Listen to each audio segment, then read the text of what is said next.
Geografi tingkatan 3 bersama Cikgu Idawati. Assalamualaikum dan selamat sejahtera. Hari ini kita akan belajar bab 7 kegiatan ekonomi di Malaysia. Jenis kegiatan ekonomi di Malaysia.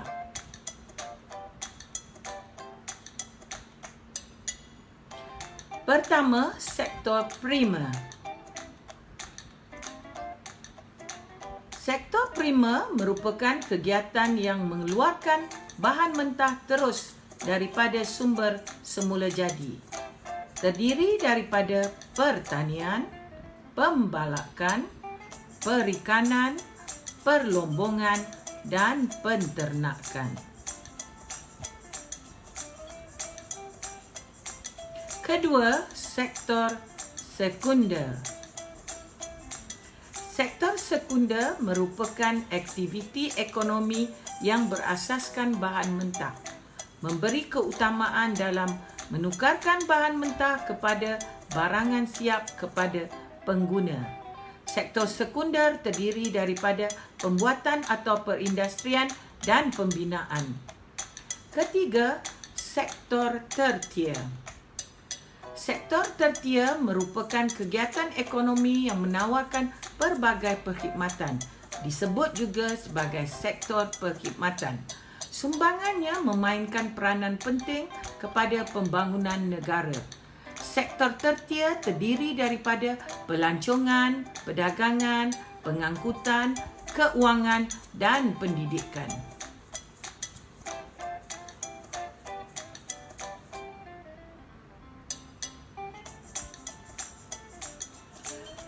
Seterusnya, taburan kegiatan ekonomi utama di Malaysia.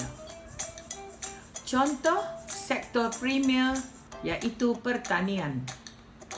Untuk semenanjung Malaysia, kita lihat kawasan tanaman getah.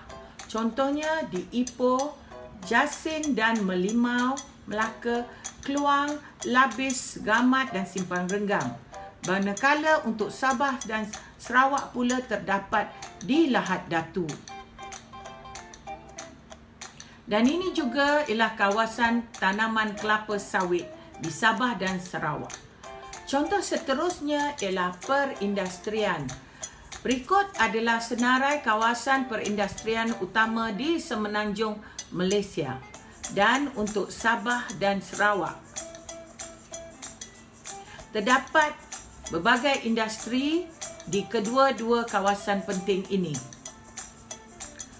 Contoh sektor tertier pelancongan.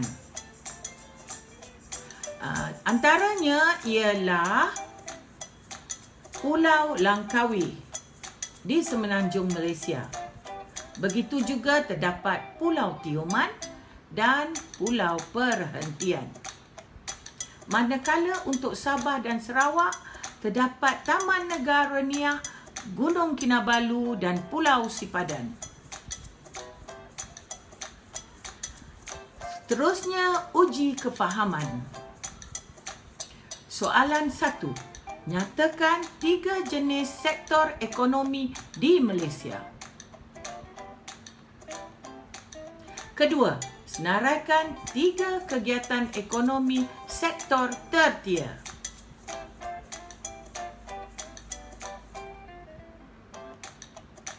Tiga, mengapakah tanaman kelapa sawit dan getah sangat subur di Malaysia? 4. Berikan 2 jenis kegiatan perindustrian di Malaysia. 5. Namakan 2 pulau peranginan di pantai timur Malaysia. Ini merupakan sumber rujukan dan kredit kepada penulis buku teks Geografi tingkatan 3. Terima kasih.